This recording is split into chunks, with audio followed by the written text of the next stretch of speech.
I went with Nick to accompany him. He was admittedly a little bit nervous to go over there, and he said, I don't know a lot of these guys on the roster, and you do. It would be nice to have you, whether it's what are they literally saying or introducing me to people." And I said, "Yeah, sure, I'll go to Japan. Why not?" I thought one of the funniest things was seeing Moxley just start laughing. 'Cause he's like, "Man, you just like show up anywhere on any show."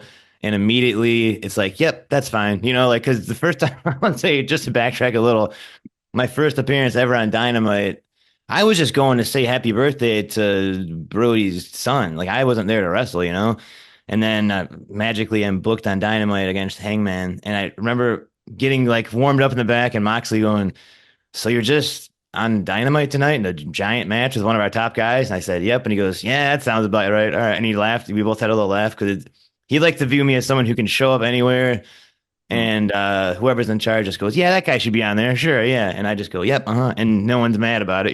So when I saw him at Wrestle Kingdom, he goes, "So you're just going to be on the biggest pay-per-view of the year after never having been in this company ever?" And I was like, "Yeah." And he goes, "That's awesome." "Yeah, of course you are. Of course you are.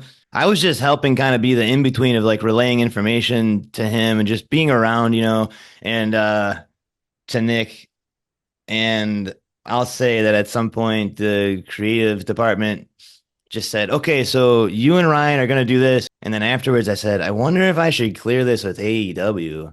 And then I thought, well, Daniel Bryan's here. If he's mad, he'll find me, but he seems to be fine with it. So, and then I thought, that wrestling thing of just do it and then see if you get in trouble afterwards. Following that, I remember the AEW creative team asking me, "So what are their plans with you going further so we can match it?" And I remember thinking, you're my boss.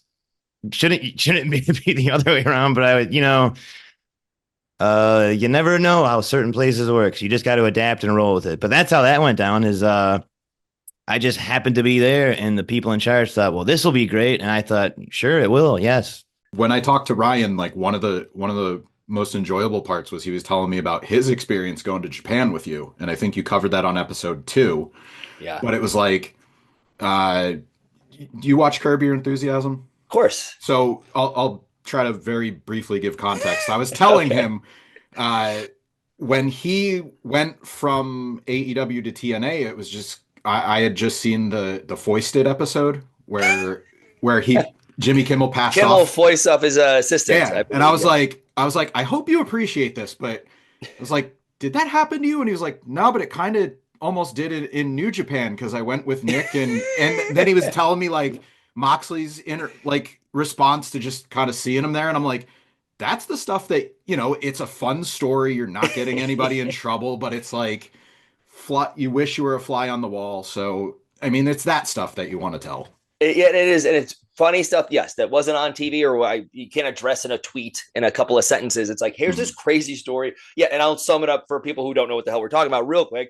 It was just like, I go, "Hey Ryan, I'm going to do this secret trip to Japan before I start all my bookings anywhere else. No one knows about it, but also I don't know what I'm getting myself into. Want to come with me?" And so I got someone to talk to, so I know, so I don't just walk into a locker room and don't know anyone. I don't know how this works. He's Mhm. like, "Yeah, sure, I'll come with you."